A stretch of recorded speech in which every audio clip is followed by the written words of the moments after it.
Pessoal, estamos começando o podcast, formato novo, e você que caiu de paraquedas aqui, seja muito bem-vindo. A gente não tem nome, na verdade, esse é o primeiro encontro que a gente vai fazer e estou começando com chave de ouro, o primeiro convidado aqui, mais que especial, Marcos Mion. Seja bem-vindo, mano. Fico mó feliz, irmão, muito, de verdade. Eu nem sabia que era o primeiro, quando você falou assim, pô, consegue gravar comigo o podcast? Eu falei, pô, lógico, gravo, mas me sinto feliz e que nem eu te falei, de certa forma, honrado em saber que eu coloquei um pouquinho de gasolina nesse projeto para você conseguir levar ele adiante. Não, porque... e começar você sendo o primeiro, tipo, você é um cara que eu acompanho desde a MTV, você é um cara que na TV fechada revolucionou, na TV aberta revolucionou, agora também, enfim, pode falar, né? Netflix, projetos de streaming. Então, cara, você que está acompanhando aqui, gera expectativa porque temos um monstro entre nós e eu acho que vai ser animal essa conversa aqui hoje. Obrigado, mano. Obrigado por ter aceitado. Eu que te agradeço, mano, de verdade. Você sabe o quanto eu te admiro, o quanto, pô, você está na minha vida há pouco tempo, mas de uma forma intensa e muito presente. E é uma parceria, uma amizade, assim, uma irmandade que eu tenho muito apreço, irmão. Sim, muito. Amém. É recíproco, mano. É recíproco. Cara, eu queria começar e eu quero que a gente fique bem à vontade para falar sobre vários assuntos. A minha preocupação é... Se a gente começa a trocar ideia, né, eu e você, mano, a gente sabe que vai embora. Pois é, eu tenho um horário limitado. Você me diz quando tiver, tipo, no teu... Tá bom. Beleza? Eu não vou saber, mano, mas... Beleza, vamos marcar meia hora. Produção, me ajuda aí meia hora, você me dá um toque pra gente poder já ir caminhando pro Só fim. não me deixa de um jeito que eu não consiga mais voltar pra casa. Tá. Porque sabe que nós estamos numa correria monstra aqui, a gente tá fazendo Fechado. isso presencial, porque eu tô em Miami, mas eu tô voltando pro Brasil agora esses dias. Então, ficamos aqui quase 4 meses, então Sim. é uma mudança, né? Sim. Então minha mulher... Você vai, tudo bem, pro André, tá bom, mas volta, não me deixa sozinho, tem 50 mil documentos. A gente está levando o cachorro pro Brasil, tem os filhos, o pudim, né? o pudinzinho e tudo. Pudinzinho, vai conhecer o Brasil. Animal, animal. Mion, é o seguinte, ó, eu queria fugir do óbvio na pauta, mas não tem como falar de você sem falar de paternidade, mano. Tipo, Claro. É uma marca muito forte em você, é a tua mensagem. Eu pedi para alguns amigos, mano, contribui com a pauta aí, manda alguma pergunta pro Mion e todo mundo pediu para falar um pouco sobre isso. Paternidade. Então eu queria saber o seguinte, o que mudou em você quando você se tornou pai pela primeira vez, assim, teu primeiro filho, o que você já percebeu? Cara, irmão, assim, no momento em que você se torna pai, você tem sentimentos muito fortes, sensações muito fortes, diferentes do que era antes. Você só consegue colocar em palavras e realizar isso depois de muitos anos, de fato, quando você consegue look back, né? Quando você olhar para trás e ver a trajetória. Hoje, eu sou pai há 16 anos, então eu consigo olhar para trás assim claramente. E é importante para as pessoas entenderem um pouco da história do pré-paternidade, assim, porque eu sou um cara que sempre quis ser pai. Legal. Eu tenho essa vontade dentro de mim, uma vontade de cuidar, uma vontade de continuidade, de legado, de ser exemplo e modelo para alguém desde que eu consiga me lembrar, cara, na verdade. Então, pra você ter uma noção, a primeira memória que eu tenho de paternidade foi no meu aniversário de 16 anos. Eu cortei o bolo e eu fiz um pedido que eu fosse pai antes dos 21. Uau. Esse foi meu pedido quando eu cortei meu bolo de aniversário. Animal. Você acha que o cara queria ser pai ou não? Né? 16 anos faz o pedido. 16, velho. 16 anos é a hora que você tá, cara, né?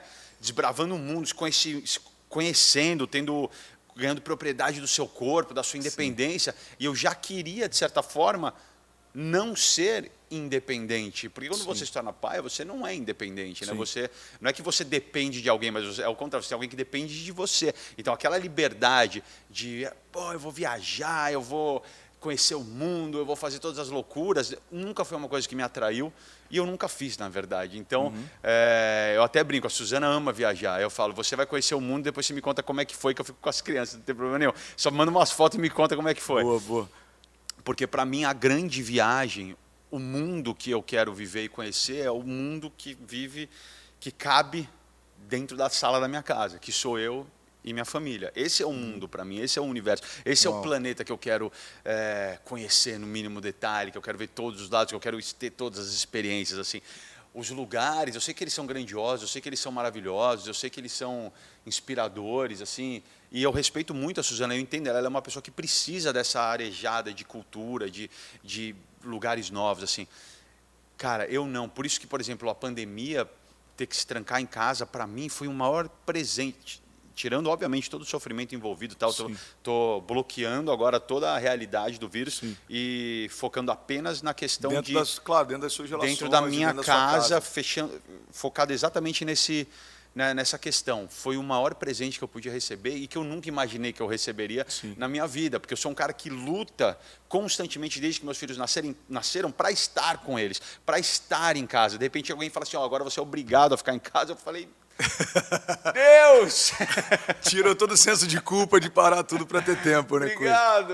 Então, assim, tá sendo, assim, agora que a vacinação acelerou no Brasil, tudo, a gente está começando a vislumbrar um fim da pandemia, começa a ficar uma sensação de tipo, pô, quem não aproveitou esse momento, que tem filhos e tal, cara, corre para aproveitar esse finalzinho, porque daqui a pouco vai voltar tudo a como era antes, só que eu acredito que de um jeito muito mais acelerado, de uma vontade muito maior, para as pessoas ficarem enjauladas muito tempo, então a vontade de desbravar, de ir para fora, tal, não sei o quê, vai ser muito maior. Então quem tem filho adolescente, cara, talvez sinta falta desse momento de estar acordando, passando a tarde, almoçando, dormindo, tudo junto com o seu filho. Então, voltando, cara, eu sempre quis ser pai. Perdi várias namoradas ao longo da minha vida, velho. Por conta disso? Pô, porque dava 2 semanas você já pensou em ter filho? Não, assim, só para me conta. Hein? E como é que é a sua mãe, sua relação com a sua mãe? Assim, tipo, como é que é a sua saúde? Você acha que... Deixa eu ver se você tem um perfil de alguém que... Um mês de namoro, assim, pô, você já pensou em ter filho? Você é louco, velho, você é maluco, a gente está se conhecendo. Então, eu sempre quis esse momento, até que eu conheci a sua. A Suzana é igual eu, assim, ela vem de uma família estruturada, que pai e mãe vivem juntos até hoje, assim como os meus pais. Então, isso não tem como negar que isso é uma influência grande. Eu queria saber um pouco disso, porque eu nunca perguntei sobre a tua relação com teu pai. É uma influência muito grande. Assim, o berço no qual você nasce, você é criado, ele tem uma responsabilidade muito grande em cima das atitudes que você toma quando você monta o seu próprio berço, quando você está criando a sua própria família. Não é uma regra, cara. Existem pessoas sensacionais que cresceram sem pai, cresceram sem mãe. Não é uma regra isso, tá? E se tornaram pais excepcionais, assim. Então, eu falo da minha experiência. Para mim, o amor e o núcleo familiar que eu tive dos meus pais é talvez o maior responsável pela minha vontade de ser um pai muito, desculpa a palavra, mas muito foda, assim, porque é honrar o amor e a criação que eu tive e passar ela adiante. E eu já passo adiante para os meus filhos, vislumbrando os meus netos e que eles passem isso adiante. Tem muitas coisas que hoje, meus filhos têm 16, 12 e 11. E várias coisas eu falo, você está vendo que eu estou fazendo isso? Que eu estou abrindo mão daquilo, que eu não sei o que, eu estou aqui com você. Quando chegar a sua vez, você tem que fazer igual. Muito bom. Criar consciência, né? Desde sempre, muito cara. Bom. Desde muito cedo, cara. Então, vou te resumir, gente, tá? A gente vai falar de paternidade, mas nós vamos falar a hora daqui. Mas às vezes, resumindo, a gente perde as coisas boas. Mas, no momento que eu conheci a Su, a gente decidiu casar. Eu nem pedi ela em casamento, irmão. Eu pedi para ela me dar um filho. Foi assim, eu não falei, você quer casar comigo? Eu falei assim, monta uma família comigo, me dá um filho. E ela, cara, que sempre quis também, maluca igual eu, a gente se conhecia há 3 meses, cara. Uau. Falou, vamos. Aí, animal. Eu vi um post seu falando um pouco sobre a história, como vocês se conheceram, né? Tipo, estava em outro país. Ela morava fora, ela morava em Nova York. Sim. Ela sempre foi essa pessoa do mundo, por isso que ela tem essa ânsia de viajar, de conhecer. Ela Não, sempre o teu foi storytelling é maravilhoso. Você fez um post no aniversário da sua, agora no último, desse ano, 2021. Eu comecei a ler a história e eu me transportei para aquele lugar, mano. Eu já imaginei, tipo, vocês, sei lá, mano, em Casablanca, e fogos estourando, espumante e tal. Eu gosto de dividir, gosto de dividir as coisas, animal. Porque o storytelling é muito importante assim, para as pessoas se identificarem, se transportarem. Sim. E a minha história com ela é muito rica nesses detalhes assim meio absurdos, assim. E como tirar Deus dessa equação? Sabe, no momento que todo mundo fala, não, você tem que namorar 1 ano, você tem que fazer uma viagem, você tem que não sei o quê. A gente se conhecia há 3 meses, cara. 3 meses quando a gente decidiu casar, tá? Mas assim, antes disso, antes disso, ela veio para o Brasil, olha que louco, cara. Ela veio para o Brasil ficar 1 semana. Porque ela era férias do curso que ela fazia de Fashion Marketing em Nova York. Nessa semana, a gente se cruzou em São Paulo. Num jeito completamente assim aleatório também, cara. Eu fui para uma reunião, uma menina que eu conhecia na época trabalhava juntando marcas com pessoas, com investidores, tal, não sei o quê. Era amiga da Suzana e a Suzana estava passando a tarde com ela. Eu não... Até então, cara, eu sabia quem a Suzana era, porque a Suzana é super conhecida da sociedade paulistana, assim, já tinha visto ela em umas festas, mas assim, para mim era um calibre, era muita areia pro meu caminhãozinho, mas eu maloqueiro da MTV, os cabelos malucos, unha pintada, para mim ela era tipo assim, eu tinha até medo, assim, eu não sabia nem, eu não tenho roupa para sair com essa mulher, tá ligado? Aí, cheguei nessa reunião e eu lembro até hoje, velho, era um carro, ela tava num carro assim, meio uma picapezinha assim. Ela estava com o vidro abaixado e ela estava assim, sentada no banco da frente, com os 2 pés no painel, uma bota, ela é muito estilosa, minha mulher, né, velho? Uma bota de franja, assim, com shorts jeans curtinho e uma camiseta meio amarela pastel. Eu lembro perfeitamente, cara. Eu olhei e falei, meu, essa é a mulher mais estilosa que eu já vi na minha vida. Uau. Não é possível uma coisa dessa, animal, cara. Aí... fui ali, falei com ela rapidamente, fiz a reunião, voltei, aí essa minha amiga que estava com ela, né? Eu já comecei, pô, você é muito minha amiga, né? Vamos ver se a gente fazer alguma coisa hoje à noite. Sim. Que eu me liguei que ela ia junto. Dito e feito. Saímos à noite, a Suzana foi, a gente ficou. E aí essa semana que ela estava no Brasil, faltavam uns 3 dias para ela ir embora. A gente ficou esses 3 dias grudado, colado, junto. A ponto de eu ir na casa dela. Já chamar minha sogra, que é minha sogra hoje, disse 3 dias, velho. Pô, sogrona, tal, não sei o quê. E, ó, a gente dá risada dessa história. Sim. Mas aí, fato é que ela tinha que voltar para Nova York. Só que eu puxei ela e falei assim, ó, é o seguinte, eu só quero te avisar uma coisa. Eu sou muito intenso, velho. Eu acho que isso é uma das características mais marcantes da minha personalidade, é a intensidade, assim, em cima do que eu quero. E de conseguir envolver as pessoas nisso. Sim. Eu cheguei para ela e falei assim, ó, é o seguinte, você vai voltar para Nova York e eu vou te dar 1 mês. Você vai ficar 1 mês lá, você vai fechar o seu curso, você vai entregar o seu apartamento. Eu não quero saber o que você vai fazer nesse mês e você nunca me pergunta o que eu fiz nesse mês. Você vai voltar daqui 1 mês e a gente vai ficar junto para sempre, a gente nunca mais vai se separar. Uau! E sério, mano. Eu tinha uns 22, acho 22, a gente casou com 24. Você já tava no limite já pra ser pai, ele já tava desesperado, passado, tipo, mano. Deus, eu pedi com 16, irmão, tô com 22, cadê o filho? Tinha passado, eu tinha pedido até 21, eu já tinha passado 1 ano e meio, tava já tava no tempo extra, overtime, cara. O cara desesperado, né? Mano, Deus, será que não vai acontecer? Deus, mano, você tem 22, relaxa. Não, cara, mas Deus guardou, cara, perfeitamente, assim, muito cara. Bom. E foi exatamente o que aconteceu, velho. Eu vi que quando eu falei, ela deu um... Sabe quando a pessoa entende que vai ser tudo diferente a partir dali? É muito difícil isso acontecer, porque o relacionamento é uma coisa que você vai criando. Sim. Você não tem um momento, assim, a gente teve esse momento. E só com 3 dias que a gente se conhecia, assim, cara. 1 semana, né, mas na verdade, por aí. E deu esse momento de engolir, realizar que, ok, que as coisas não iam mais ser iguais a partir dali. Uau.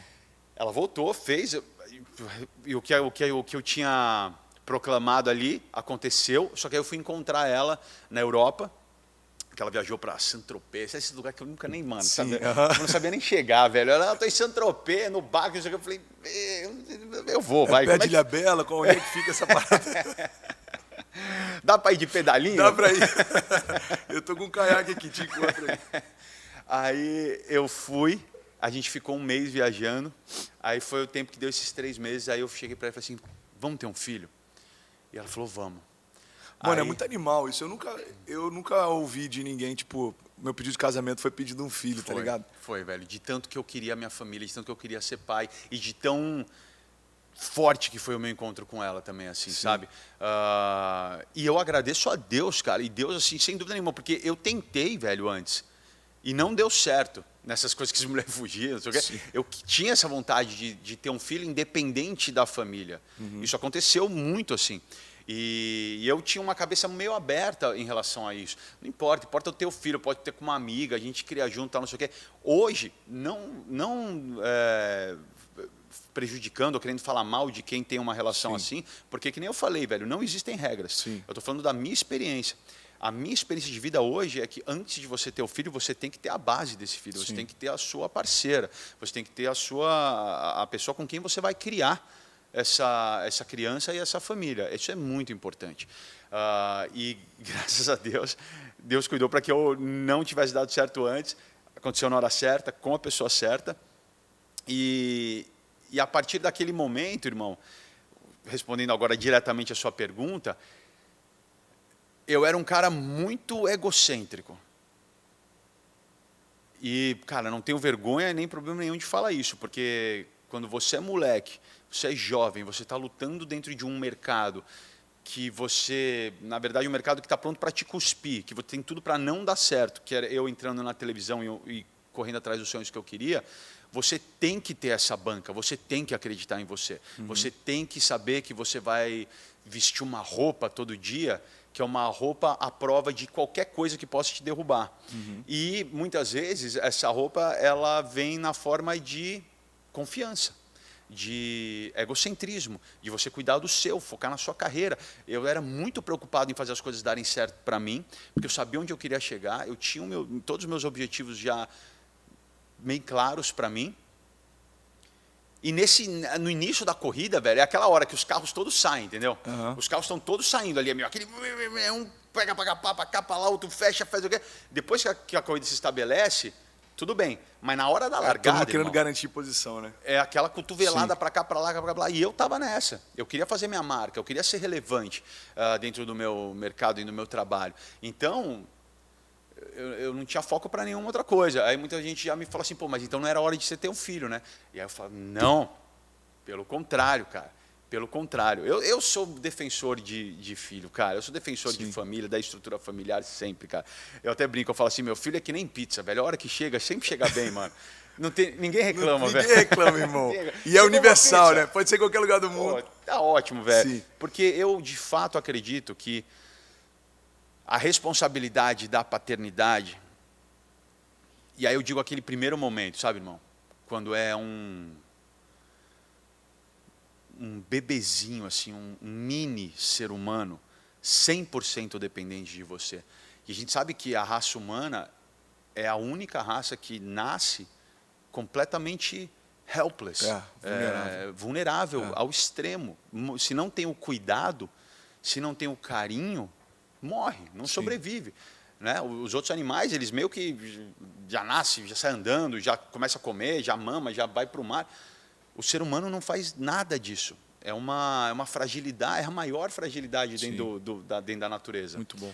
E então, esse momento especificamente é o momento que te torna homem. Você pode estar focado no seu trabalho, você pode estar achando que você tem que resolver isso, tem que resolver aquilo antes de ser pai.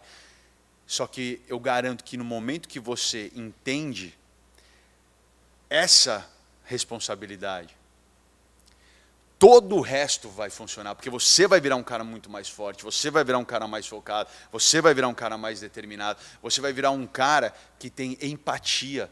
E aí você vai entender que aquela cotovelada que você dava no começo da corrida, o egocentrismo, ele não vai te levar longe, ele vai te levar numa corrida de 100 metros.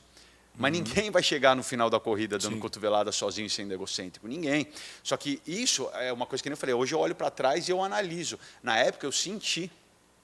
Era o que eu sentia. Eu não sabia pôr em palavras, mas no momento que eu tive o Romeu e a forma que o Romeu nasceu, que não foi um parto tranquilo, eu falo claramente. Assim, eu fui dormir um moleque e acordei um homem. E já tendo que tomar decisões muito sérias relacionadas à vida de outra pessoa e à vida da pessoa que eu mais amo no mundo. Não tem como você continuar sendo uma pessoa egoísta, não tem como você continuar sendo uma pessoa autocentrada, não tem como, cara. Até tem, né? Tem gente para fazer qualquer merda hoje em dia, mas se você tem os se você tem pai de verdade, né? Um pai não. Exato. Se você tem os princípios básicos e mínimos de honra, de ética humana,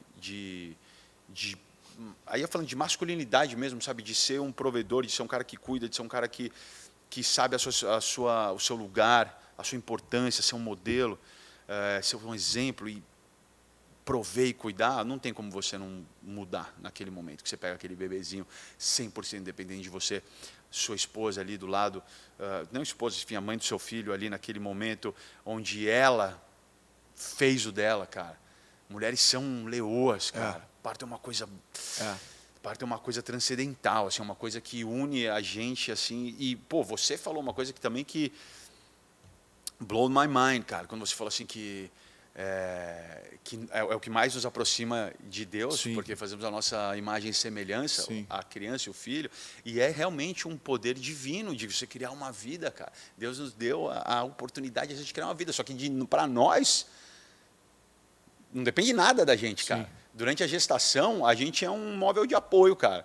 A gente está ali só para, se precisar dar uma ajuda, estamos aqui, beleza, quem faz todo o trabalho é a mulher.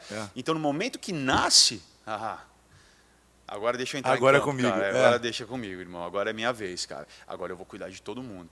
Inclusive da minha mulher, inclusive da mãe do meu filho, que já fez a parte dela incrivelmente, de uma forma que nós homens nunca conseguiríamos. E cabe a nós honrarmos o poder da mulher sempre, cara, sempre. O poder do parto é demais, velho. Eu já falei isso várias vezes, assim, se eu pudesse escolher uma coisa para sentir uma vez na vida que seja impossível, é a sensação de gerar uma vida dentro de si. Deve ser Uau, eu achei que você ia falar a sensação da dor do parto. Eu falei, como não, assim, mano? gerar uma vida dentro de si, irmão. Cara, imagina isso. Insano. Imagina você sentir que dentro de você tem outro coração, dentro de você tem uma vida sendo feita, cara. Nossa, não é à toa que as mulheres ficam, né, com uma energia, com uma luz, assim, deve ser uma coisa muito forte. Deve ser uma coisa muito Mano, eu forte. acho animal a sensibilidade que você tem pra paternidade, cara. Eu acho inspirador. A palavra certa é essa. Eu queria te fazer um pedido, mano. Se você pudesse deixar uma frase para cada filho seu. Mano, isso é muito difícil. Qual frase? Imagina que você pudesse deixar uma frase como sendo legado para eles. O que você queria deixar para cada um? Meu Deus do céu, isso é muito difícil, cara. Deixa eu ver. Sua vez de me botar numa saia justa agora. Pode ser um conselho, não precisa ser uma frase toda cara, bonitinha, vai, mas um pro conselho. Romeu, não, assim, pro Romeu, eu só agradeceria. Eu só agradeceria, cara. O mundo é um lugar melhor porque ele está aqui.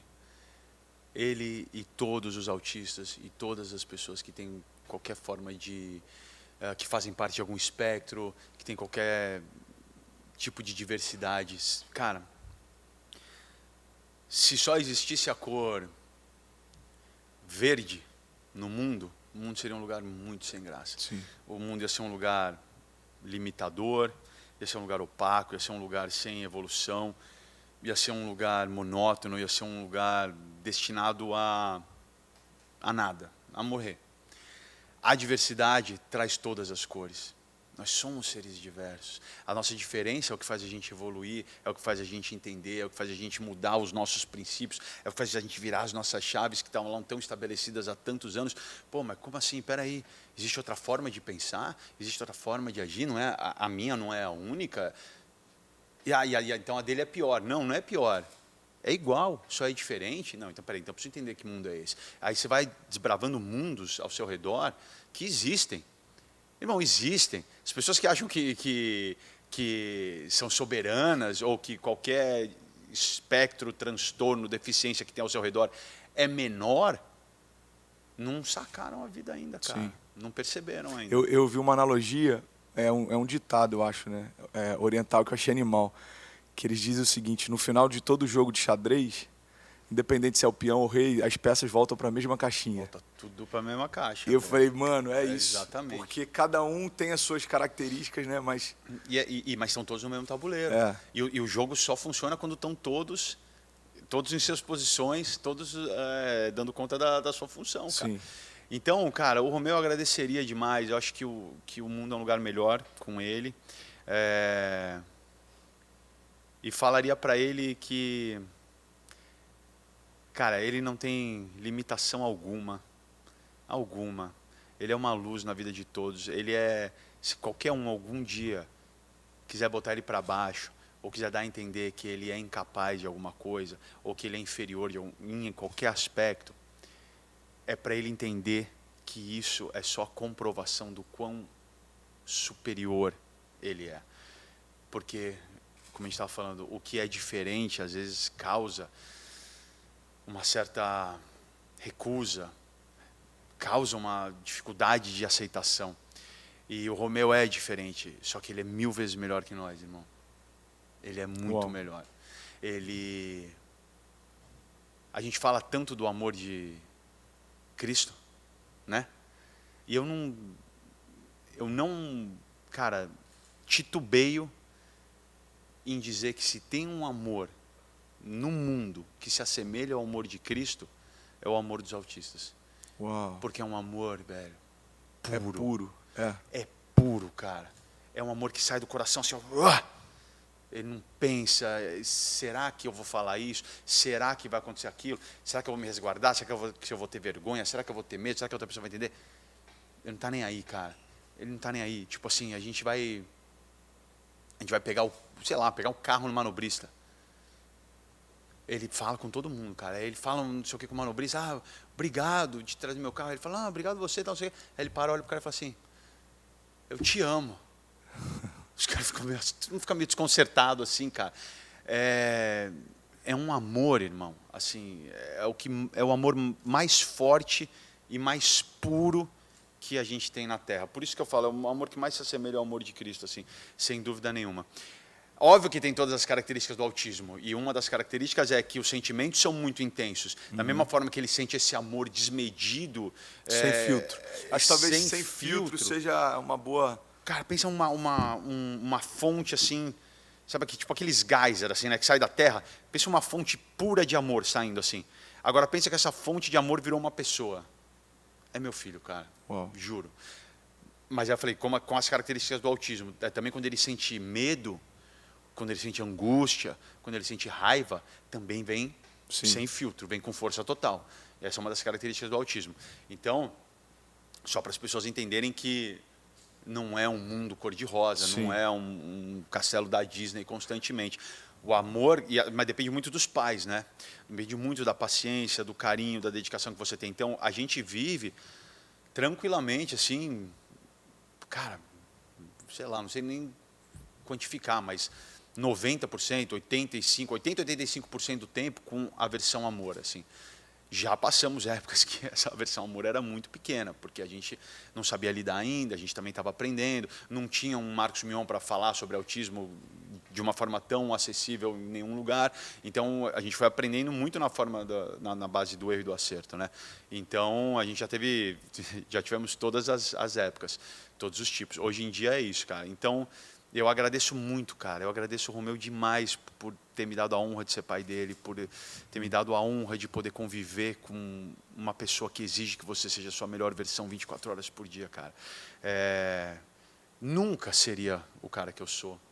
Eu não sei quem eu seria, irmão. Eu acho que eu não seria um babaca, porque eu tenho uma criação muito legal dos meus pais. Sim. Então, eu sempre tive carinho, sempre fui aberto para o terceiro, sabe, tanto para o terceiro setor quanto para instituições, para todo tipo de você é um idealista, transtorno. né, mano? Sempre você tive. Sempre tem que estar envolvido com algo que... Sempre. Então, eu não seria um babaca, mas eu com certeza não teria realizado e cumprido metade das coisas que eu fiz até hoje se eu não tivesse tido o Romeu. Nossa, mas não teria nada, velho, nada. Então, muita gente às vezes fala, pô, admiro muito você, admiro muito tudo que você construiu, que você conquistou, não sei o quê. Então, você tem que admirar meu filho, então você tem que admirar os autistas. Então, você tem que abrir a sua porta para o autismo, para a diversidade. Porque se você gosta do meu caminho, e você acha que pode ser um caminho para você, começa a abraçar as pessoas diferentes a você. Muito bom. Uau, muito bom. E pro... Doninha. Isso, vamos lá. Cara, a Doninha, eu falo, pra Doninha, assim, o mundo é seu, cara. O mundo é seu. Ela é unstoppable, cara. É determinada, é empoderada. Cara, eu tenho muito orgulho, assim, muito, muito orgulho dela, assim, cara. Ela é a que eu acho que mais se assemelha a mim na questão da determinação, da garra, da vontade, da superação, da autoconsciência, do autorreconhecimento, sabe? Cara, eu chamo ela de advogada desde que ela tem uns 5, 6 anos de idade, porque ela convence todo mundo a fazer tudo o que ela quer, cara. Então, eu falo para ela, eu falo assim, ela vai fazer o que ela quiser no mundo, cara. Na vida, o que ela quiser, ela vai conseguir, eu não tenho dúvida. E a única coisa que eu falo para ela que eu falo sempre, eu falo assim, vai. Na hora que ela nasceu, todos os meus filhos, eu acompanhei o parto, estava ali, peguei no momento que eles saíram, cortei o cordão e falei uma frase no ouvido de cada um, que eu queria que fosse a primeira frase que eles ouvissem no momento que eles estivessem aqui. E essa frase que eu falei para eles, para os três, foi: bem-vindo, eu estou te dando esse mundo de presente. Agora vai lá e take. Foi o que eu falei em inglês, né? Sim. Então, go and take it. Vai e aproveita, e pega esse mundo, que esse mundo é seu. E ela, eu acho que já enraizou ali naquele momento, irmão, porque foi, cara, ela tem uma trajetória assim de tipo, correr atrás dos sonhos, cara, tanto que ela tem hoje 12 anos, e aí quando ela faz as coisinhas dela, tal, ela assina Girl Boss. Sério, mano? Sério. Sério, quando você fala assim, pô, o que você quer fazer? Ela fala assim, eu quero ser atriz, por uma influência minha, né? Eu quero ser atriz ou CEO de uma mega empresa, assim. Uau, então, ou seja, eu falei, ela já tá no tá caminho. Encaminhada, irmão. Sim. Ela tá encaminhada. E eu deixei esse livro, o Pai de Menina, que está aqui na mesa, para ela, que é um livro que ela me motivou a escrever 100% da minha relação com ela. E é isso, cara. Eu tenho muito, muito orgulho dela. E o que eu falo para ela, fazer uma frase, é a mesma frase que eu falei para ela quando ela nasceu, cara. E que ela vai poder fazer o que ela quiser, cara. Unstoppable, determinada, empoderada. Ela é cabulosa. Incrível. E Stefano. O Tefo, cara. O Tefo, ele é muito louco isso, cara. Meus filhos, cada um pegou uma característica minha e potencializou a milésima potência. É muito louco isso, cara. Se olhar para o seu filho e se enxergar, é uma coisa... É uma coisa indescritível, assim. Dá uma honra muito... Eu sinto uma honra muito grande, sabe? Quando eu vejo muito do Romeu em mim, quando eu vejo da Donatella, mas cada um tem uma característica diferente. E o Stefano tem a arte. O Stefano é um artista milhões de vezes melhor do que eu, irmão. Ele está pronto, ele veio pronto, assim, muito mais engraçado, muito mais sagaz, muito mais talentoso, canta muito melhor, toca tudo quanto é instrumento de ouvido, de olhar, tem ideia para roteiro, quer editar, cara, eu falo assim, eu só não vou atrapalhar o caminho dele. Eu só vou sair da frente, eu só vou dar ele já está pronto para ser o CEO da Mionzeira lá. Como é que é o nome da tua... Mionzeira Entertainment. Mionzeira Entertainment. Não, a Doninha vai ser a CEO e ele vai ser o talento número 1, cara. Boa. Então, cara, a frase que eu diria para ele é para ele confiar mais nele, cara. Porque um talento desse tamanho, ele é difícil de manusear, ele é difícil de coordenar. E... claramente já dá para ver, assim, quando você se destaca em alguma coisa, sabe disso muito bem, não vai faltar gente para te pôr para baixo, não vai faltar gente para falar que você está viajando, para falar que não é tudo isso, e a gente já vê isso no dia a dia. Sim. Então, nunca ouça essas pessoas, nunca. Porque da mesma forma que eu falei para o Romeu que isso tem que ser... eu falei para o Romeu que era a comprovação do quão especial ele era, isso tem que ser a comprovação para o Stefano do quão talentoso ele é. Porque, se ele quiser, se ele focar, irmão, nada vai parar ele. Nada vai parar ele. Assim, 1 milhão de vezes mais talentoso do que eu. Então, a única coisa que eu falaria para ele é confiar no dom que Deus deu para ele. E trabalhar um pouco, porque ele é preguiçoso demais, mano. Preguiçoso demais, velho. Deve ser o lado artístico dele, um pouco mais introspectivo. Muito preguiçoso. Faz suas aulas, moleque. Estuda, moleque. Muito bom. No início da corrida, você é sensacional. Todo mundo fala que ele é virtuoso, né? Porque ele começou a tocar piano, porque a Donatella fazia aula, e ele ficava parado ali assistindo a aula dela. Ela saía, ele sentava e tocava tudo que ela tinha aprendido, velho. Eu tomei um susto quando eu vi, cara. Aí eu falei assim, você tá fazendo aula junto com a Dô? Ele falou assim, não, eu espero ela acabar, e aí eu toco a música que ela estava tocando. Eu falei, o quê? Não é possível, velho. Isso ele fez sozinho. O canto eu saquei e investi desde cedo. Mas o dom para o instrumento é uma coisa que veio. Que veio naturalmente, assim, cara. Então, ele é muito fora da curva nesse sentido, cara. Só que eu falo para ele, agora ele é virtuoso, ele é uma criança prodígio, mas daqui a um tempo, todo mundo estudou, galera da idade dele, e ele vai ser só mais um.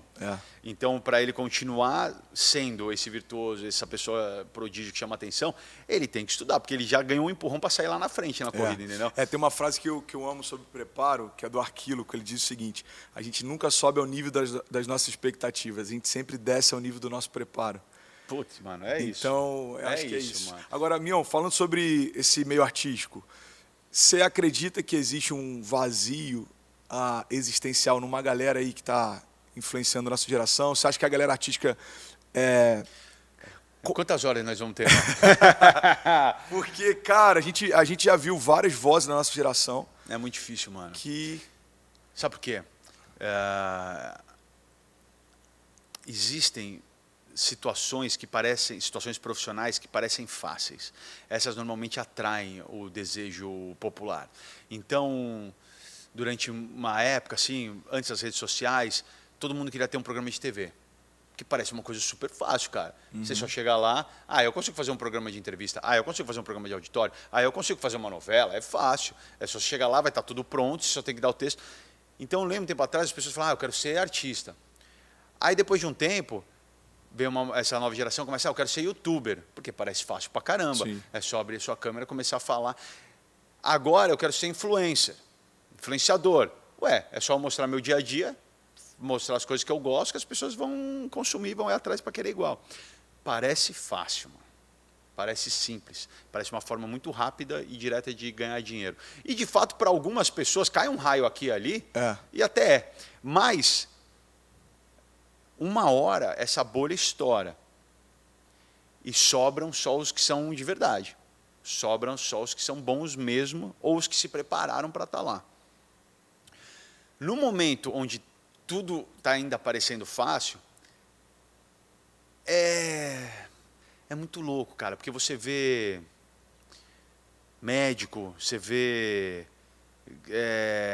cara que trabalha com bolsa, advogado, querendo ser influencer, querendo dividir a sua vida, o seu dia a dia. Não são artistas, não são pessoas que, sabe, que têm uma, sei lá... que não tem um poder de fala, de influenciar através da arte. Tudo bem, você pode falar assim, o médico ele é muito importante, muito mais que um artista, óbvio.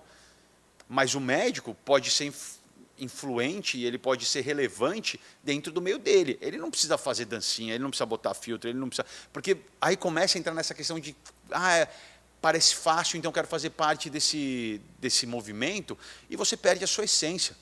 Então, o vazio vem de pessoas que não têm essência, das pessoas que querem as coisas muito fáceis, querem as coisas agora. Acho que vai ser muito simples fazer isso, começar a ganhar dinheiro e virar uma pessoa famosa. E não é, cara. Você pega o YouTube hoje, que já passou a bolha, estourou, quantos Whindersson Nunes tem, cara? Tinha uma época que tinha 300. Por dia, né? Todos os dias 300 novos Whindersson. Então, aí uma hora a bolha estoura. Agora a gente está nessa bolha do influenciador. Mas uma coisa que eu falo, cara, não é para... Eu não quero tirar o sonho de ninguém. Eu só quero que as pessoas façam da forma correta. Eu quero que as pessoas entendam que, antes de você ser influenciador, você tem que ser relevante. Você só vai conseguir influenciar alguém se você tiver relevância. Muito bom. E você só vai ter relevância se você for de verdade. Se você for verdadeiro com quem você é, com seus princípios, com o que você acredita. E aí que entra toda a questão das pessoas que não são e querem ser, querem vestir uma capa, querem vestir uma máscara diferente para ganhar like, ser movido através do like, ser movido através disso. E, na verdade, não são relevantes no que fazem, ou perdem a sua relevância, como os casos que eu falei, sem excelentes profissionais em várias áreas, que perdem a relevância por um oba-oba de querer ganhar like. E aí perde a essência. Fica raso, fica feio, fica desnecessário. Então, o caminho é simples. Seja verdadeiro com o que você posta, com o que você fala, tem que ser de acordo com a sua vida. Não adianta você pintar um quadro que é colorido demais, que é bonito demais, não adianta, ninguém mais compra isso. Tem que ser de verdade. No momento que é de verdade, você pode se tornar relevante para as pessoas ao seu redor, para as pessoas que pensam como você, que vivem a sua vida, que não a sua vida, mas que vivem o mesmo meio que você, têm os mesmos gostos e tal. Depois que você se tornar relevante, aí sim, você de fato pode ser um influenciador. As pessoas querem chegar direto na vaga do influenciador. E o exercício para saber quem é que chegou lá é muito simples. Se amanhã acabassem todas as redes sociais, quem que ainda ia chegar em você? Uau, muito bom. Quem? Chegaria a quem? Muito bom. Está escrevendo livro? quem está palestrando, quem está com poder de voz num palco, quem tem os verdadeiros artistas, os artífices da arte, teatro, cinema, televisão. Essas são as pessoas que continuariam chegando, que chegavam na época da revista, né? Na época que sempre chegavam até você. Nem existe mais revista, mesmo tirando a revista. A partir de agora, se amanhã não tivesse mais nenhuma rede social, você ia ouvir de quem ainda? Essas são as pessoas de verdade. Esses são os influenciadores. Uau, muito bom. Muito bom, mano. Eu acho que você acha que é uma bolha ou a gente nem viu ainda o que isso vai dar? Porque o YouTube veio, aí depois veio o Instagram, TikTok. Eu tenho a impressão de que a gente nem viu ainda, mano. Eu o acho ápice. Também. Não, acho que não. E me preocupa porque a gente vê no meio dessa galera, geração TikTok, vamos botar entre aspas, né? Eu tô vendo as crianças querendo ser tão parecidas o tempo inteiro com quem elas têm como referência que eu acho que uma das coisas que mais está sendo sabotada é a identidade, é como você falou, né? Muito. Então tá todo mundo querendo ser igual a todo mundo e Por isso que meus filhos não têm rede social, porque eu não quero que eles sejam criados pelo algoritmo. Porque senão você perde, você entrega a função de criar o seu filho para um algoritmo. E não você como pai ali determinando incentivando ele para o que é legal, para o que faz sentido para você como pai. E o algoritmo é uma máquina feroz, cara. É uma máquina feroz. Então tem que tomar muito cuidado. E sim, eu acredito que a gente nem viu ainda onde essa história vai parar. Com certeza não. Mas tem uma coisa, cara, que é importante. No momento que a gente disseminou o poder de comunicação de grandes empresas, emissoras, para o indivíduo, para o individual, onde qualquer um pode abrir uma câmera e começar a transmitir, a gente abriu, na verdade, uma caixa de Pandora. Assim. E eu faço uma comparação muito simples e direta. E que tem a ver com o que você falou, das pessoas que estão perdendo identidade, pessoas rasas, etc.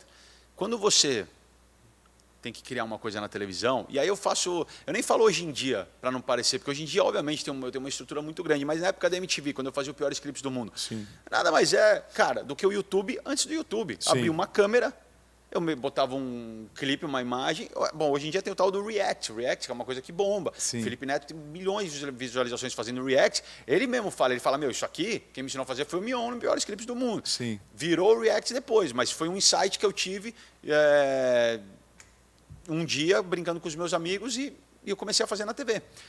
Só que tinha o diretor, tinha o editor, tinha a direção artística da emissora para dar ok, tinha o departamento comercial para dar ok, e aí então o negócio ia para o ar. Ou seja, você passa por uma série de aprovações em cima do que você faz, que nada mais, essas aprovações nada mais são do que formas de fortalecer o seu conteúdo, formas de fortalecer a sua criatividade.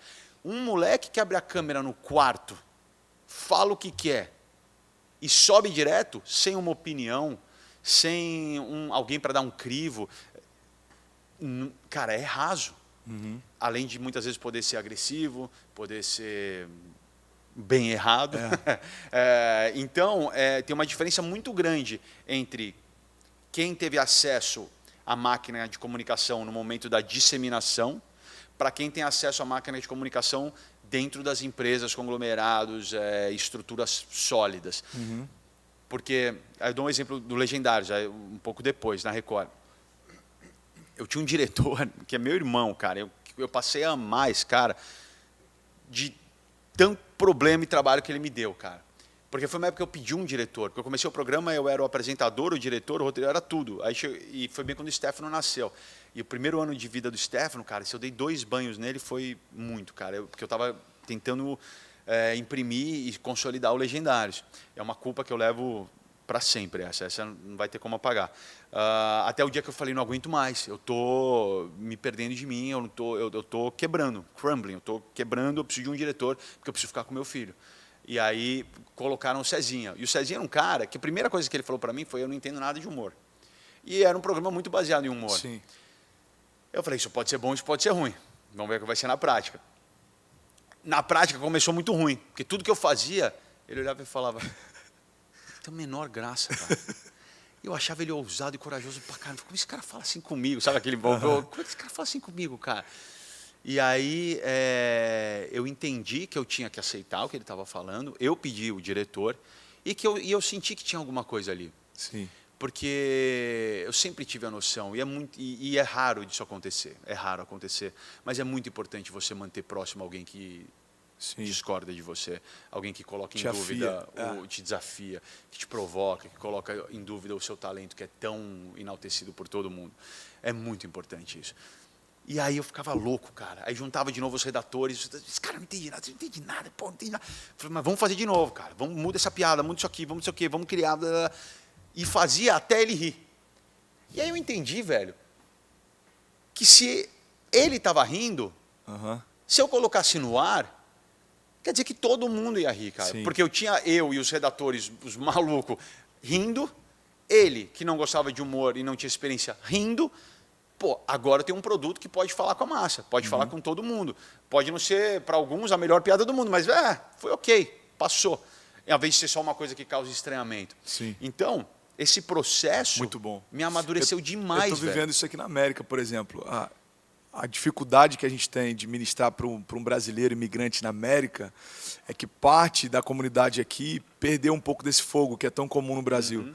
Então, aqui está sendo uma escola, porque, cara, um encontro aqui que é completamente incendiário, você está pronto para ministrar em qualquer lugar do mundo, entende? Exatamente. Então, o crivo aumenta, né? Isso vai te desafiando. É tipo, se o Cezinha riu, irmão, o Brasil vai rir, né? É tipo... isso. Mas isso te dá o quê, mano? Estofo, cara. Isso te dá casca.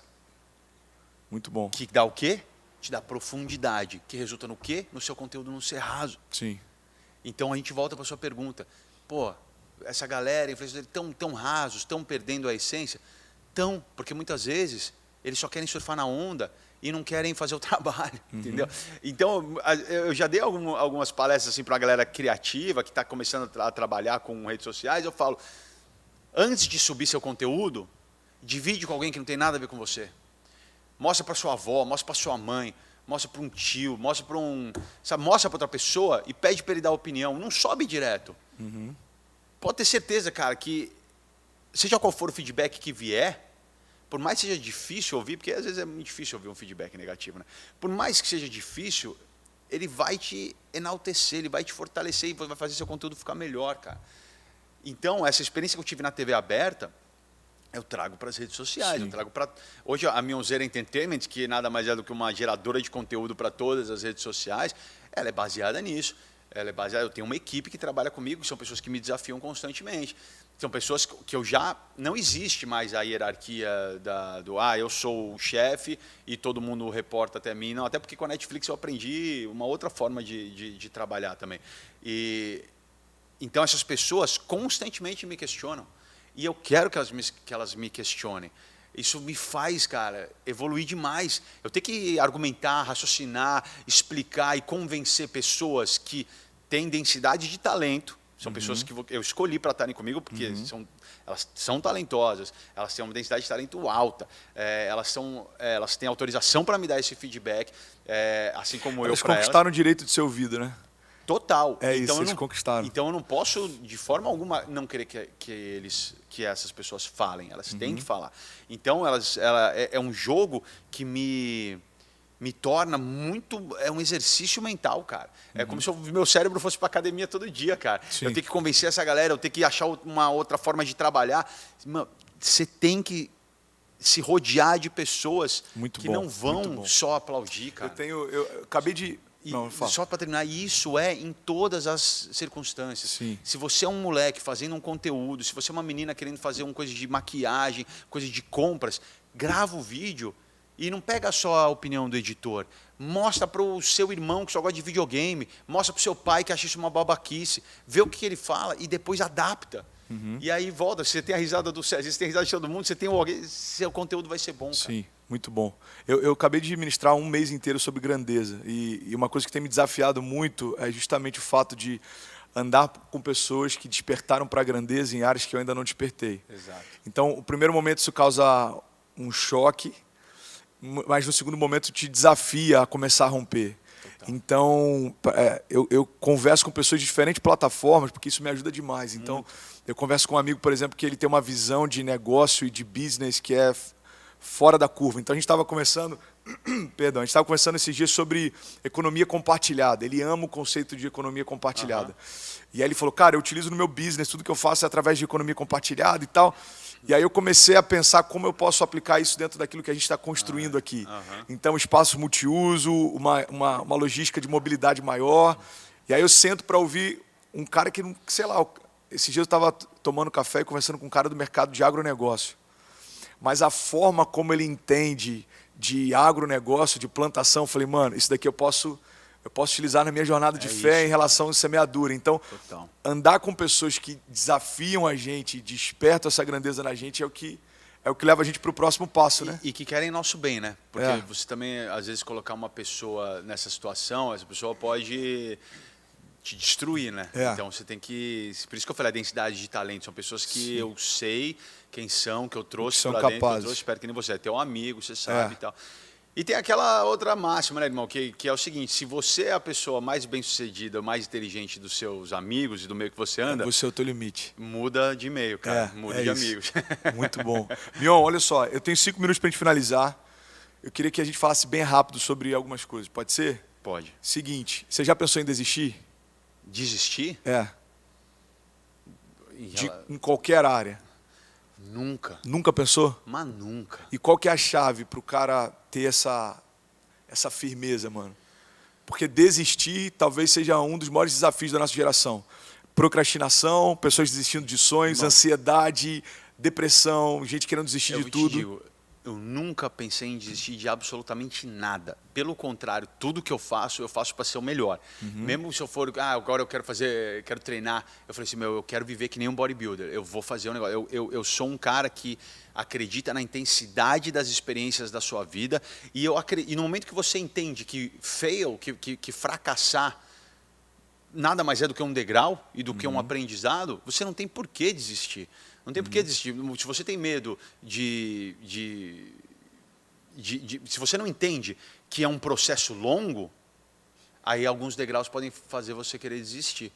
Mas no momento que você entende que esse degrau nada mais é do que apenas um obstáculo, do que um aprendizado... Sim, faz parte. Pô, é para você colocar na mochila e seguir adiante, entendeu? Então, eu nunca pensei em desistir. Eu acho que a autorresponsabilidade é uma marca tua, né? E eu falo assim, e aí você perguntou qual a chave. A chave, para mim, é que nem sempre foi a chave. Mas hoje, para mim, e a maior parte da minha vida, a chave é o legado.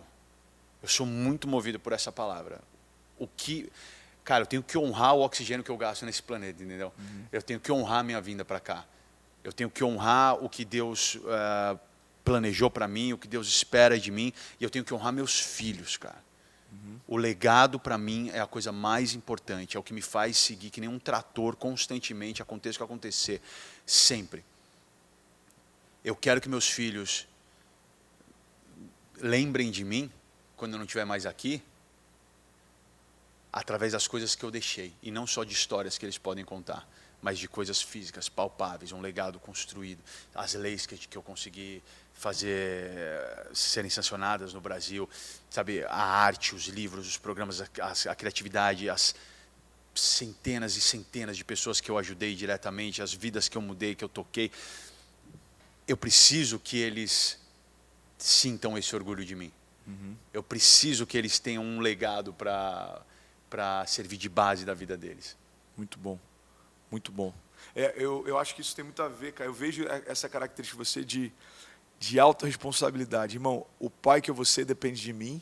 Sim. O corpo que eu vou ter depende de mim. Sim. O sucesso que eu vou ter depende de mim. Eu compartilhei, eu acho até que você estava nesse dia, uma história do Mike Tyson que eu achei animal. Um repórter foi perguntar para ele se era verdade que ele corria às 6 da manhã. Aí ele falou, não, mano, não é verdade. Às 4 da manhã eu acordo para correr. Às 6 da manhã eu estou terminando a corrida.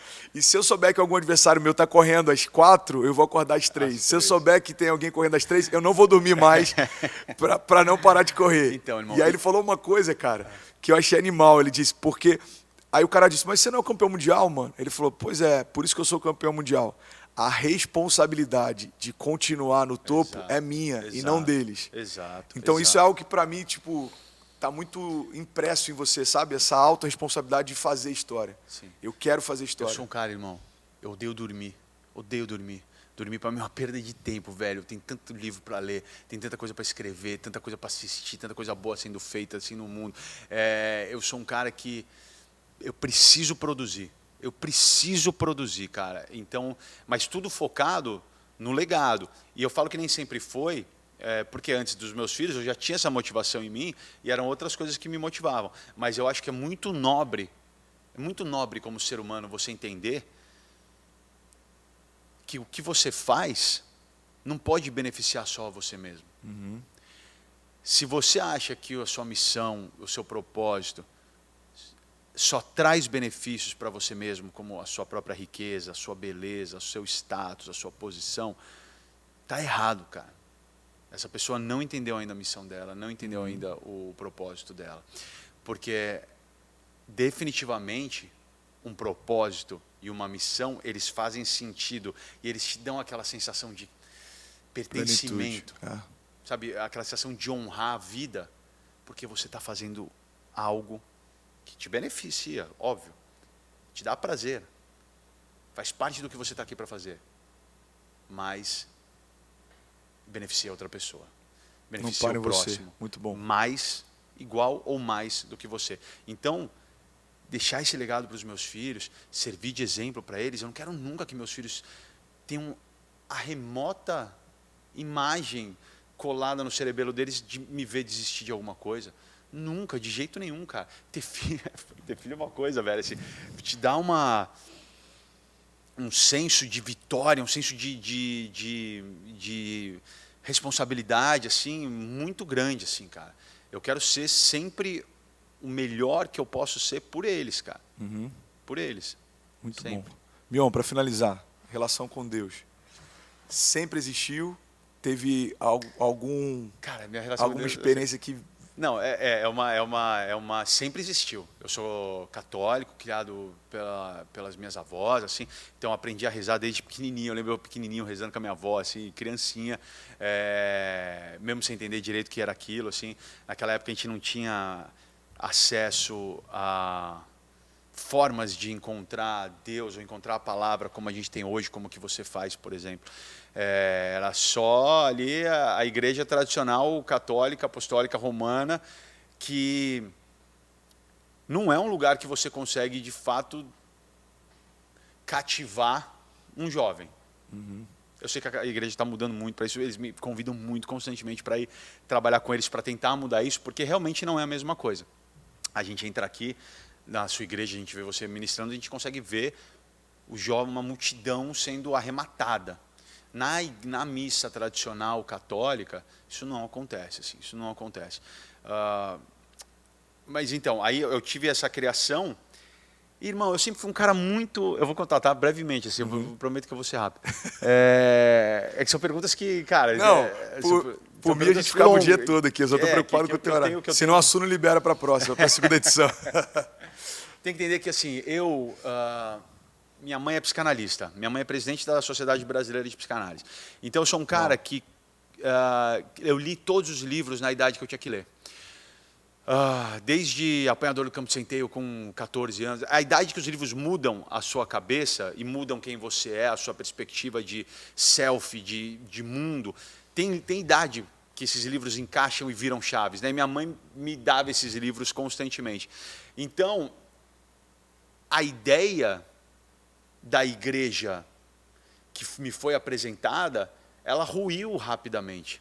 Porque no momento que você começa a ler, a estudar, e você começa a entender algumas coisas que o homem colocou em cima da igreja católica, a gente sabe que...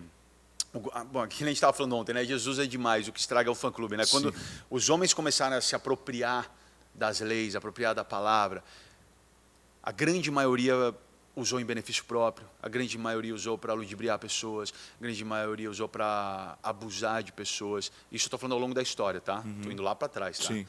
Ao longo das gerações. Ao longo das gerações, estou séculos e séculos atrás. Quando essas histórias começaram a chegar até mim, tem muito como compactuar com isso, entendeu?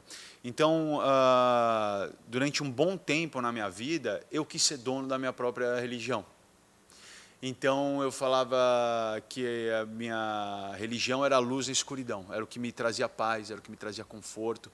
Eu perdi um irmão muito cedo e eu tive que me resguardar, não me resguardar, não, tive que me apoiar na religião, eu tive que apoiar em algo maior para eu não Sucumbir. não sucumbir, exatamente essa palavra que eu queria, para eu não sucumbir. Então, eu tive momentos onde eu me senti perto, anote o que eu estou falando, perto da religião. E depois eu via coisas com quais eu não concordava, eu achava que a religião tinha que estar dentro de mim. Eu não entendia porque que eu tinha que estar em um lugar para rezar, por acaso Deus só vai me ouvir se eu estiver na igreja, Ele não vai ouvir se eu estiver no meu quarto, se eu estiver em algum momento. Então eu passei ao longo da minha vida, isso estou falando quando eu era adolescente, tá? Todos os questionamentos e dúvidas. E aí eu era muito aquele cara que fazia o sinal da cruz quando o avião levantava voo e esquecia de fazer quando o avião pousava. Então isso resume muito o que era a minha relação. Era a hora que eu precisava, Deus, pelo amor de Deus, e só, that's it. E era só isso. Não tinha a gratidão, não tinha um reconhecimento. Mas eu atribuo isso ao estudo mundial de obras das mais diversas, que sim, muitas vezes questionam Deus, questionam a religião, questionam a nossa essência, o que a gente está fazendo aqui e tal.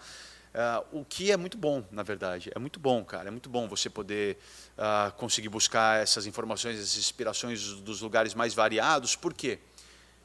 Porque quando você encontra a sua estrada, ela é sólida. Quando você encontra o seu caminho, ele é intocável, você já sabe o que tem na direita, você já sabe o que tem na esquerda. E aí como é que isso aconteceu? A Suzana, cara, eu devo a Suzana 100%, assim, totalmente. A família dela, a mãe dela sempre foi muito fervorosa, muito dedicada. Ela era, mas quando a gente casou, ela conta assim, eu era um cara que ia na missa uma vez por mês. Depois eu ia na missa nas datas especiais, Natal e Páscoa. E aí veio o câncer. A Suzana teve câncer de mama muito precoce. Ela tinha acabado de fazer 40 anos. E ali foi o momento da chave virando. Por quê? Irmão, eu seria muito hipócrita se eu negasse a presença de Deus. Eu ia simplesmente ser um mentiroso, hipócrita, não ia valer o ar que eu respiro, irmão. A gente tinha acesso aos melhores hospitais, os melhores médicos, os melhores procedimentos. Mas todo dia, a gente ia lá, eu estava com ela todos os dias, né, irmão? Todos. Eu larguei tudo e eu fiquei com ela todos os dias. Em todos os dias de qualquer exame, de qualquer consulta, da radioterapia, da cirurgia, de tudo, mano. Eu estava 100% do tempo do lado dela. E quando a gente chegava, por exemplo, eu lembro perfeitamente, para todo o processo da quimioterapia, depois da radioterapia, era a minha função. A gente chegava, enquanto ela começava a se preparar, eu ia pondo assim nas janelas do quarto, tinha um pôster de Jesus, um pôster da Nossa Senhora. Você sabe que eu sou devoto, a gente já conversou sobre isso. Eu acredito em Maria e 100% tinha um pôster dela e um pôster da nossa família. E no pôster da nossa família estava escrito assim: a minha luta é por vocês, a minha vitória é por vocês. E todo dia eu botava esses pôsteres na janela. E aí eu voltava, sentava com ela, e a gente começava a rezar o terço. A gente rezava o tempo inteiro da quimioterapia, era rezando. Às vezes ela dormia, às vezes eu dormia, mas ficava no celular tocando. E aquilo virou o nosso ritual de certeza que a cura viria. O nosso ritual de certeza que a gente não estava sozinho. E eu sentia muito forte, irmão. Muito forte. Tanto que eu não tive um único segundo de dúvida. Cara, qual como eu fico? Meu, Deus me empoderou de uma fé tão grande naquele momento, que eu sabia que eu tinha que ter por ela, mas eu tinha por mim também. Eu não tive medo de perder ela um segundo. Um segundo eu não tive. Eu tinha certeza absoluta, baseada na minha fé, baseado que Jesus e Maria estavam ali com a gente constantemente, cara. Constantemente. E depois eu escrevi um texto, eu falei assim, a medicina é necessária e os remédios têm um poder muito grande, mas eles ganham um poder muito maior quando eles são somados à fé. Esse espírito que dá gente de vitória, de não estarmos sozinhos, de sentirmos fortes, abraçados, cuidados, foi o que fez as coisas andarem, foi o que fez tudo dar certo, irmão. Naquele momento, eu entendi que eu estava errado na minha busca. E eu pedi para você prestar atenção no que eu estava falando, porque eu buscava trazer a religião para dentro de mim. E estar perto, e estar dentro da religião. E aí eu entendi que não era a religião, era Deus. Que Deus tinha que estar dentro de mim. E que eu tinha que estar perto e dentro, e andando embaixo, e dedicando a minha vida a Deus. Porque, irmão, o resto todo, eles são meios, eles são fortalecimentos. O que você faz é um canal direto para conectar as pessoas com Deus. É incrível, é necessário, é seu dom, é seu chamado, é seu propósito. Só que a gente vai encontrar Deus na hora que a gente olha para dentro. Yes. É isso. Na hora que a gente busca, por que eu estou com esse vazio? Por que eu estou com esse medo? Por que está faltando aqui? Está faltando a paz que Deus traz. Deus me deu paz durante o câncer. Eu tive paz no processo. Eu consegui olhar para a Suzana com 100% de paz, de certeza da cura. Isso fez toda a diferença, irmão. Fez toda a diferença. A partir dali, a partir desse processo, faz 5 anos isso. Foi que a minha chave virou. E eu entendi. E eu entendi plenamente, assim, muita coisa na minha vida, cara. Muita coisa que eu passei. Entendi meu propósito. Cara, entendi tudo, assim. Entendi tudo. É tão boa essa sensação, Sim. né? É uma sensação tão incrível de você falar assim, nossa, como as coisas fazem sentido, como as coisas encaixam. E as coisas encaixam quando você coloca Deus na equação, cara. Então, durante muitos anos, eu falei assim, foi bom eu ter as dúvidas, foi bom eu questionar, porque no momento que eu entendi, foi sólido, irmão. Foi muito sólido. Tanto que as pessoas falam, as pessoas me veem na missa, depois me veem no culto, e eu tenho muita tranquilidade em relação a isso, porque eu sei que Deus está dentro de mim. E que, com todo respeito, mas eu uso eu uso as pessoas os padres que me emocionam, as missas que eu vou, as músicas que eu ouço, como formas catalisadoras. É isso. São lugares de encontro, né? Exato. É um lugar de encontro. Exato. É rezar isso. de mão dada é mais forte do que rezar sozinho. Rezar numa multidão é mais forte do que rezar sozinho. É. A fé soma, cara. A força fica maior, fica mais forte. É isso. E eu tenho um cara que fez muita diferença na minha vida, que é o Padre Fábio de Mello. E ele é um cara que me libertou de ter que aceitar a Igreja Católica Apostólica Romana com os homens e as suas decisões e as suas interpretações. Ele me libertou de ter que aceitar isso para ser cristão. Ele me ensinou claramente que a minha relação é com Jesus Cristo. Minha relação é com Deus. Yes. Se você tem alguém que consegue interpretar a palavra escrita de uma forma que você concorde, ótimo. Mas não esqueça nunca que são interpretações de seres humanos. Sim. Homens que leem a Bíblia. Homens que já traduziram esse livro centenas e centenas e centenas de anos e de vezes. Você é um estudioso, você sabe disso. Existem vários casos que você consegue procurar de que uma palavra Muda todo o contexto. tem dois sentidos. E se a Bíblia que você lê, o cara decide ir por aqui, pô, sua crença está indo por aqui, Sim. ou está indo por lá. Ou seja, você tem que ter essa compreensão de que toda religião que a gente tem disponível para se afiliar, para fazer parte, elas são criadas por homens. Elas são passíveis de falha, porque o homem é passível de falha.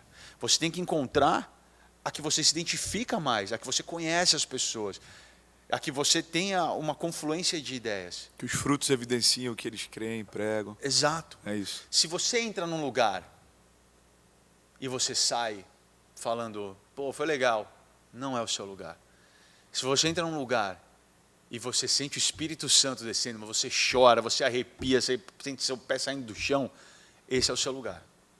Esse é o seu lugar. É ali que você vai ter uma força catalisadora parecida com o Deus que você tem dentro de você, parecida com a sua crença de Deus, e aí você tem que se juntar, aí você tem que usufruir, que nem eu falei assim, com todo o respeito, mas usar dessas pessoas para você conseguir fazer o seu contato com Deus. Então, depois dali, eu fui um cara que eu passei a ir à missa todos os dias. Então, eu fui no cara que ia uma vez por mês, para um cara que ia em datas especiais, para um cara que passou a ir todos os dias. Eu comecei a estudar a Bíblia, eu comecei a me dedicar de uma forma que eu nunca tinha me dedicado a entender. E assim, irmão, eram coisas assim de todo dia, velho. Eu tá lendo, ou eu tá pensando e eu comecei a chorar, cara. Chorar, lágrimas que você não consegue segurar, assim. Lágrimas que cara, lavam seu rosto como uma forma de alívio, cara, de carinho, de você entender. E aí muita gente fala, que aqui obviamente as pessoas sabem disso, mas quando eu estou falando em lugares públicos, muitas vezes eu falo assim, ei, Deus existe, cara. Jesus Cristo existiu. Você está perdendo tempo. Você está achando que é não sei o quê, a história. Você está perdendo tempo, mano. Porque sabe o que vai acontecer? Quando você morrer, você vai chegar lá e falar assim, nossa, velho. It's true. Perdi todo o tempo. A gente estava falando sobre o tempo de preparo, né? Sim. Outro dia. Pô, podia ter me preparado tanto mais para esse momento, velho. Perdi, joguei tudo fora. Cara, se prepara para esse momento, vive isso. Então, Deus, cara, para mim é paz. Ele é paz. Ele me dá a paz. Por exemplo, você está numa escuridão. Você está numa escuridão, você não pode ficar parado, você tem que andar. O que faz você dar um passo na escuridão é a sua fé. Que você acredita que Deus vai colocar um chão ali para você pisar. Essa paz de conseguir ter a fé para dar esse passo é o que move minha vida. Uau. Todas as coisas, as pessoas falam, pô, mas como é que você faz? Você faz que nem agora, essa mudança toda profissional na minha vida, eu fui para a Netflix, sabe, completamente diferente do que eu estou acostumado a fazer, do que eu construí minha carreira. Tenho muita fé, cara. Tenho muita fé. Eu tenho certeza. Assim, tem uma coisa que eu ouço tanta gente, que eu não sei se foi você que falou, eu não tenho certeza absoluta, mas me marcou muito, que foi assim, que quando é o plano de Deus, as coisas fluem muito fácil, assim. As coisas, você não precisa lutar, batalhar, fazer força, insistir. Sabe, você tem que saber a diferença de insistir. É isso. Com persistir. Você falou isso, não foi? É a diferença entre insistência e persistência. É isso. Isso me marcou muito, persistência é quando você tem uma visão e você vai até isso acontecer. Exato. Insistência é quando você está tentando, fazendo força e não vai. Não acontece. Não vai. Então, cara, a gente tem o nosso livre-arbítrio. Quando você entende o jogo, velho, quando você começa a tirar da conta de Deus, coisa que muita gente coloca, e você entende o jogo, e você entende que você é parte desse jogo, nós somos parte desse jogo, é figurativo isso que eu estou falando, óbvio, mas a gente tem o livre-arbítrio, sabe, não é culpa de Deus tudo que acontece, sabe, cara, eu não consigo acreditar, por exemplo, no que falam assim, Deus, qualquer folha que cai, é da vontade de Deus. Não é assim, cara. Não é assim. Bom, a gente vai entrar numa conversa gigantesca agora, né, irmão? Mas assim, para resumir, eu acho que a gente tem que entender o nosso papel, entender o que a gente tem que fazer, o que Deus quer da gente. E é louco, porque a gente está jogando um jogo sem manual de instrução, né? É sem manual de instrução. Se a gente soubesse... Não, se ele mostrasse todo o processo até chegar na promessa, muita gente não ia querer nem entrar, né? Então, Isso não é? vai se desvendando. Agora, sobre o que você falou da vontade de Deus, a soberania de Deus, ela funciona de duas formas. A vontade ativa e a vontade passiva, ou permissiva. Ou seja, ou Deus está fazendo, ou Deus está permitindo que aconteça. Sim, isso Mas sim. é isso. Uma palavra dele muda o jogo. É isso. Então, cara, onde é que está Deus na África? A pergunta de Deus é, eu fiz vocês, onde é que estão vocês no meio do que está acontecendo na África? Exato. Então, mas Então, o permitir, às vezes faz parte. É Que a isso. gente tem que fazer. Total, Ele permite total. uma coisa ruim, acontecer uma coisa que te quebra, porque faz parte. Porque faz parte. Aí, por exemplo, ele permite que aconteça, mas o que você vai fazer com aquilo não dá isso. para botar na conta de Deus. É entendeu? isso. Não dá. Ele deu o plano para a gente. Aí você tem que decidir o que você vai fazer. É isso. E uma coisa eu te falo de experiência própria. Se você aceita que você está dentro do jogo de Deus, é mais fácil você tomar a decisão certa. Sim. Porque você entende que mesmo que aquilo estrague a sua vida, te coloque numa tristeza profunda, mesmo que ele continua sendo Deus. Sim. Ele continua sendo misericordioso, enchendo a nossa vida de graça, cara, expelindo os nossos pecados. Ele continua sendo Deus. Não dá para virar as costas, não dá para virar a cara. Muito bom. Muito bom. Bom, enfim, mano, quantas horas A gente vai fazer um segundo encontro para falar mais sobre Deus. Agora, o que eu queria... Deixa eu só falar uma coisa, Claro. que eu acho que faz muito sentido, assim, cara. Quando você entende o Calvário, quando você entende os últimos dias de Deus, é uma coisa que me emociona muito, sabe, irmão? Cara, me emociona demais. Eu me emociono muito pensando nos últimos dias de Jesus aqui, no plano terrestre, assim. Quando você se dedica a minimamente tentar se colocar no lugar, não faz sentido você não querer honrar. Se você não entende, se você nunca tentou se colocar na situação dele, o que ele passou, o que ele entendeu, o que ele aceitou, a dor que ele sentiu, a dor avassaladora que deve ter sido na hora que ele sentiu todos os pecados entrando dele, que até duvidar aquele momento que ele perguntou: por que me abandonaste? Porque ele naquele momento virou homem cheio de pecado. Yes. Se você entende, porra, olha como eu fico, velho.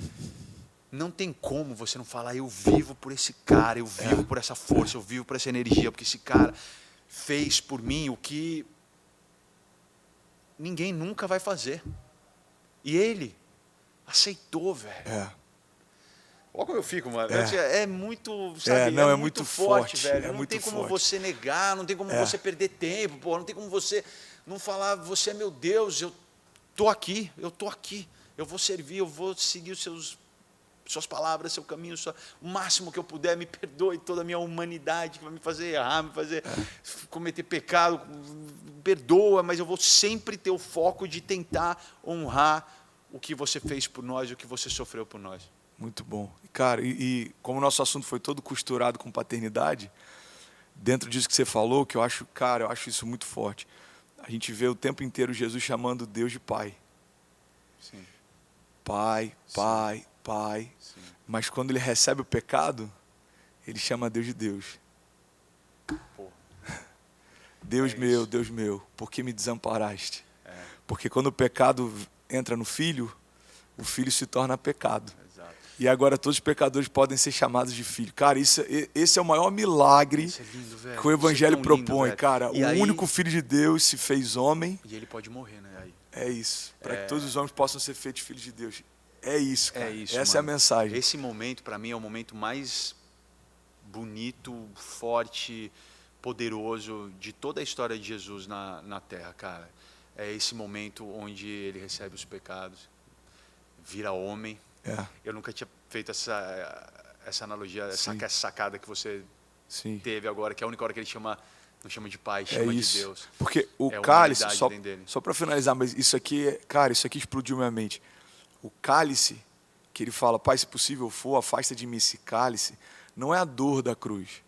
Porque outros homens enfrentaram dores. Os discípulos, quando foram crucificados, me crucifica de cabeça para baixo, eu não quero ser crucificado como mestre. Alguns foram decapitados, ou seja, Jesus não estava com temor da dor física. Mas ele sabia que quando ele tomasse aquele cálice, toda a condenação, todo o pecado, toda a ira, cara, isso é muito forte. Pela primeira vez na história, desde a eternidade passada, ele e o Pai não iam mais ser um. Uau. Então, em Gênesis, olha isso, cara, em Gênesis. E é um filho falando Façamos com o pai, né? então, tá lá o Pai, o Filho e o Espírito Santo. Desde o princípio, João diz que no princípio ele era o Verbo estava com Deus, o Verbo era Deus e todas as coisas foram feitas por meio dele. Então ele está na criação, ele está no Gênesis, ele está quando as estrelas foram geradas, ele está quando Adão é gerado, quando Adão peca, Jesus está lá. Ele é aquela serpente dourada levantada no deserto, ele é prefigurado em vários momentos do Antigo Testamento, ele está presente em vários momentos, mas ele sabe, quando eu tomar esse cálice pela primeira vez na história, eu e você, a gente não vai mais ser um. Meu Deus. Então, se possível for, me afasta da dor da separação. Cara, Jesus, a única coisa que ele temeu foi a dor da separação. Mas, todavia, seja feita a tua vontade, não a minha. É isso, cara. Isso é muito forte. Isso é uma lição tão grande pra gente, né, cara? Isso é uma lição tão grande pra gente. Que, assim, eu tento pensar, eu penso, converso com Deus todos os dias, todos os momentos. Isso é uma coisa que você me incentivou muito também. As conversas diárias, né? Os milagrezinhos infantis, assim, Sim. né? As coisas do dia a dia. Mas esses conceitos, eles são aplicáveis assim no nosso dia a dia, cara. Sim. Muito, muito forte. Se seja feita a sua vontade, se puder, se não puder. Eu aceito. Se puder ser um pouquinho diferente, mas se não der. Mas então, a gente tem que aplicar isso no nosso dia a dia. É muito forte isso, cara. Mion, É muito forte, irmão. Mano, foi animal. Obrigado, de verdade. Sim, pode contar obrigado. comigo, mano. Sabe o que eu achei mais incrível de tudo que a gente falou? O desafio do teu filho e o câncer da tua esposa. De tudo que você falou, foram os teus dois maiores catalisadores da tua história. Foi, né? Então você adquiriu, cara, a graça de transformar a dor em combustível. Foi, exatamente. E quando a gente aprende a lidar com essa arte de transformar a dor em combustível, irmão, cada novo levante do inferno se torna um novo convite de Deus para a gente viver milagres, irmão. Então, cara, continua sendo essa mensagem e eu tenho certeza que tem alguém que está ouvindo, que tá vendo, que vai pegar e vai falar, quer saber, é a crise que eu estou vivendo hoje, eu acredito que Deus pode mudar a minha história. Eu quero essa paz que excede todo entendimento. Sim, é isso que você falou. E são realmente, tem outros, assim, na verdade, muito fortes, mas isso é uma coisa que chama a atenção muito das pessoas, assim, de como eu sempre falo em presentes que Deus me deu, eu sempre falo em degraus, instintivamente, nunca falei em tragédia, nunca falei sabe, coisas, nunca encarei de uma forma negativa. E cara, tem uma coisa que resume muito a minha vida, que são os as. Os as, que é aceita, adapta, aprende, avança. Uau. E agradece. Uau, muito bom. Isso daqui é a minha filosofia de vida, velho. Muito Um dia eu bom. vou escrever esse livro ainda. Muito Eu bom. preciso escrever esse livro. Por favor. Porque inconsciente foi o que eu fiz todas as vezes que eu me deparei com um degrau ou com um presente que Deus colocou na minha vida. Sim. E eu consegui... Faz pouquíssimo tempo isso, cara. Pouco tempo atrás, conversando com essa galera que me desafia. Você tem que fazer um TED Talking sobre isso, mano. Essa galera que vive 15 comigo, minutos. minha equipe que me desafia, Muito começaram a tentar entender como é que é a mente do Mion, como é que você funciona na prática nesses momentos onde todo mundo não, a maioria das pessoas perdem o chão, mas você encara como um presente. Uhum. E aí eu pensei nisso. São esses 5 As Muito bom. que inconscientemente eu já fazia desde sempre, cara. Muito bom. Eu vou fazer esse TED Talk se eu escrever esse livro. Por favor, mano, 15 minutos, em qualquer lugar, Singapura, São Paulo, Nova York. Faz um TED Talk, faz o livro e a gente agradece. Irmão, tamo junto. Obrigado, irmão, tá? sempre conta comigo. Você sabe, cara, que nem eu falei, você é um cara que faz parte da minha vida há pouco tempo, mas de uma forma muito intensa e que eu quero para sempre. Amo você, amo sua vida, amo seu dom. Cara, o que você faz aqui é sensacional. Independente de for aqui, onde for. É aquilo que eu falei, independente de onde for, irmão, você ama Deus de uma forma que eu amo ver e que fala diretamente comigo. Amém, amém. E não só, mas assim, o dia a dia, as coisas como você pensa, com a sua família, tudo. Você sabe que você tem um cara aqui que, além de te oferecer admiração, te oferece amizade também. Amém, mano. É recíproco. Tudo que você falou. Te amo, mano. Obrigado, junto, tá? mano. Tamo junto. Irmão. Então é isso. Marcos Mion, senhoras e senhores.